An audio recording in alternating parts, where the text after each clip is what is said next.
বান্দা জাহান্নামে যাক। ও পৃথিবীর মানুষ, তোরা কি মায়ের ভালোবাসা দেখিসনি? বাবা যখন মারতে মারতে তোকে বিছানায় শোয়াই ফেলেছে, বাপ বন্ধ করে দিয়েছে তোর অন্যায়ের কারণে। তোর মাটা তোর জন্য 2 বেলা ভাত খাই নাই, 3 বেলা ভাত খাই নাই, 4 বেলা ভাত খাই নাই। তোকে মারতে যখন নিয়েছে, তোর মা এসে তোর পিঠের উপর এমন ভাবে তোকে জড়াই ধরেছে, তোর বাবার প্রত্যেকটা আঘাত তোর পিঠে পড়ার যেগুলা তোর মা এই পিঠের মধ্যে আপন করে নিয়েছে।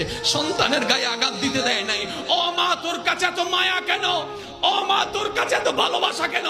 মা উত্তর দেয়, আমি পেটে রেখেছি 10 মাস, আমি পেটে রেখেছি 10 মাস। রাতকে দিন মনে হয় নাই, দিনকে রাত মনে হয় নাই। কষ্টের পর কষ্ট করেছি, আমার বমির উদ্বেগ হয়েছে, বমি হয় নাই, বমির উদ্বেগ হয়েছে। সেই কষ্টটা আমি সন্তান তোর চেহারার দিকে তাকিয়ে সহ্য করে নিয়েছি। খাবারের স্বাদ চলে গিয়েছে, তারপরও মেনে নিয়েছি। আমি ডান কাত হতে পারি নাই, বাম